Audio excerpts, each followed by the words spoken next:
child. Connie's narrative creates the opportunity for you to examine your own attitudes and heart condition as you parent. Don't miss this opportunity. Win your teen's heart by making sure that God has yours. That's a truth worth knowing. Michael Ferris, CEO and General Counsel for the Alliance Defending Freedom. Introduction. The picture emerged as we were standing in the Panera parking lot, my oldest daughter and I. I was at the beginning of a new parenting season. The youngest of my 5 children had recently graduated from high school, and so I had embarked on starting a new business. My oldest daughter, a talented photographer and artist, was helping me with the branding. As we reflected on the next steps in my journey, she started making a small circular motion with her left hand. She said, "Mom, you did some pretty cool things before you had kids." She was right. Before I had kids, I was a spokesperson and corporate trainer. I worked with celebrities, CEOs, and news anchors.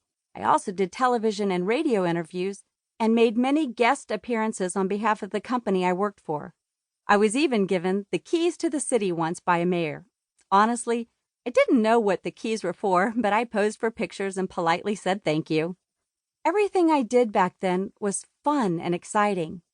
My daughter took her right hand and began making another small circle. "And you're doing some amazing things now that we're grown." But then she started a new circle in the air, a larger one between the 2 small ones. "But Mom, this." She stared into my eyes. "This is your life's greatest work. Look at us, kids.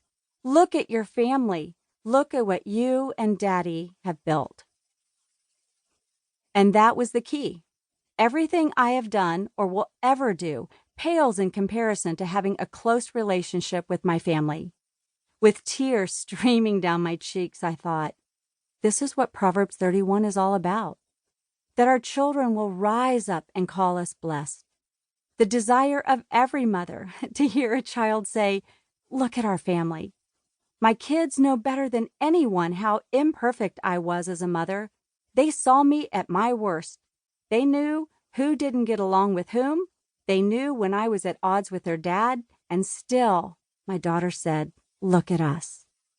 The lump in my throat made it almost impossible to swallow. Now, none of this happened because I have all the answers. I believe it happened because many years ago, I listened to God and intentionally applied what I learned.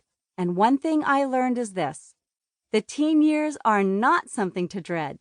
This critical season of our children learning to become adults can be filled with joy and rich relationships by parenting beyond the rules. I'm inviting you on a dynamic parenting journey. Along the way, you will discover why paying attention to your relationship with your teen, trying to keep and prioritizing their heart, can yield the closeness you long for as you navigate this incredible season of parenting. Boundaries and directions are important in raising teens, but only in the context of caring well for their hearts. Often, we parents are so busy managing life that the small, everyday things in our relationship with our children get overlooked. We find ourselves jumping from one crisis to another. We might have been told that the small things don't really matter. Because our lives are so full, we accept the statement without really questioning its validity.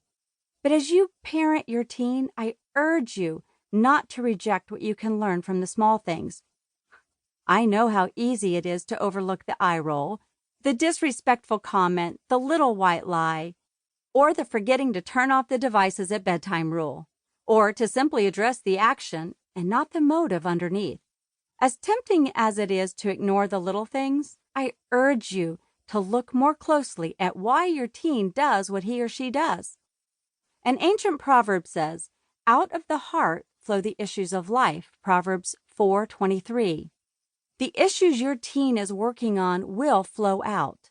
Most of the time, they will leak out slowly. That's why we must diligently notice the little things and help our teen before the seemingly insignificant problem materializes into bigger problems. This care for their hearts and our relationships is how we can keep the hearts of our teens in a world trying to steal them away.